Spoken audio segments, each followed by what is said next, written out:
আসসালামু আলাইকুম everyone, welcome back to my channel রায়ানের রান্নাঘরে। প্রতিদিনের মতো আজকেও আমি আপনাদের সামনে হাজির হয়ে গেলাম আরেকটি রেসিপি নিয়ে। আজকের রেসিপি পুঁই শাক দিয়ে পুঁটি মাছের চচ্চড়ি। তো দেখেন আমি সুন্দর করে এখানে পুঁই শাক নিয়ে নিয়েছি, আর এগুলো হচ্ছে আমাদের একদম নিজেদের জাংলার পুঁই শাক। তো আমি এগুলোকে সুন্দর করে কেটে ধুয়ে পরিষ্কার করে নিয়েছি। এবার আমি কড়াইতে দিয়ে দেবো কাঁচামরিচ কুচি, রসুন কুচি আর পেঁয়াজ কুচি। এবার আমি দিয়ে দেবো কিছুটা গোটা জিরা। তো গোটা জিরে দিয়ে দিলাম। এবার দিয়ে দেবো পরিমাণ মতো হলুদের গুঁড়া দিয়ে দিলাম। দিয়ে দেবো স্বাদ মতো লবণ দিয়ে আমি এগুলোকে সুন্দর করে মেখে নেব।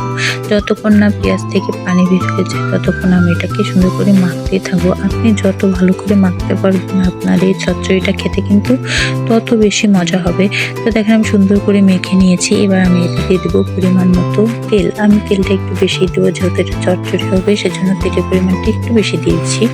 তো দেখেন তেলটা দিয়ে আবারও আমি সুন্দর করে এগুলোকে মেখে নিয়েছি। তো আমার মাখা হয়ে গেছে। এবার আমি কড়াইটা চুলায় দিয়ে দেবো। চুলায় দিয়ে আমি এগুলোকে সুন্দর করে নেড়ে চেড়ে একটু ভেজে নেব। তো আমি সুন্দর করে নেড়ে চেড়ে ভেজে নিচ্ছি। এভাবে যদি চচ্চড়ি রান্না করা যায় তাহলে কিন্তু খেতে অনেক মজা লাগে। তো দেখেন আমি সুন্দর করে কিন্তু একদম ভাজা ভাজা করে ভেজে নিয়েছি। এবার আমি এর ভিতরে দিয়ে দিব শাকগুলো। তো আমি শাকগুলো সুন্দর করে দিয়ে দিলাম। তো আমার শাকগুলো সুন্দরভাবে দেওয়া হয়ে গেছে। এবার আমি একটা ঢাকনা দিয়ে ঢেকে দেবো। ফিরে আসলাম কিছুক্ষণ পর। দেখেন আমার শাকটা একদম সুন্দরভাবে সিদ্ধ হয়ে গেছে। এবার আমি এগুলোকে সুন্দর করে একটু নেড়ে নেব। এবার আমি এর ভিতরে দিয়ে দেবো অল্প পরিমাণে একটু পানি, যাতে শাকগুলো সুন্দরভাবে সিদ্ধ হয়ে যায়।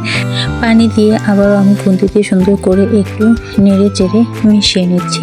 এই রেসিপিটি কিন্তু গ্রাম বাংলার রেসিপি। তো অবশ্যই আপনারা বাসায় ট্রাই করবেন। আর এরকম আরও সব মজার ইউনিক রেসিপি পেতে অবশ্যই আমাকে বেশি বেশি কমেন্ট করবেন। তো দেখেন আমি সুন্দর করে নেড়ে চেড়ে মিশিয়ে নিয়েছি। এবার আমি এখানে মাছগুলোকে লবণ হলুদ আর তেল দিয়ে মেখে রেখেছিলাম। এবার এই মাছগুলোকে উপর দিয়ে সুন্দরভাবে দিয়ে দিলাম। তো দেখেন মাছগুলো কিন্তু দেওয়া হয়ে গেছে। এবার আমি একটু নেড়ে চেড়ে মাছ আর শাকগুলোকে একসাথে মিশিয়ে দিব। আমি সবসময় একটা কথা আপনাদেরকে বলি, আমি কিন্তু স্পেশালভাবে আপনাদের জন্য কোনো রেসিপি করি না। আমরা প্রতিদিন যা খাই, প্রতিদিন যা আমাদের বাসায় রান্না হয় সেই সবগুলোই আমি একটু ভিডিও করে আপনাদের মাঝে শেয়ার করি। তো দেখেন আমি সুন্দর করে নেড়ে চেড়ে নিলাম। এবার আমি খুন্তি দিয়ে সুন্দর করে সমান করে দিচ্ছি। আজকের এই রেসিপিটি যদি আপনাদের কাছে ভালো লেগে থাকে তাহলে অবশ্যই লাইক কমেন্ট শেয়ার করে দেবেন, আর আমার ইউটিউব চ্যানেলটিকে সাবস্ক্রাইব করে দেবেন। এরকম আরও সব মজার গ্রাম বাংলা রেসিপি নিয়ে হাজির হয়ে যাব আপনাদের সামনে।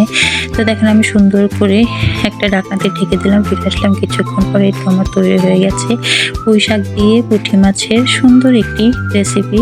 এরকম আরও সব রেসিপি পেতে অবশ্যই আমার ইউটিউব চ্যানেলের সাথেই থাকুন। আজকের মতো ভিডিওটি এখানেই শেষ করছি। আল্লাহ হাফেজ।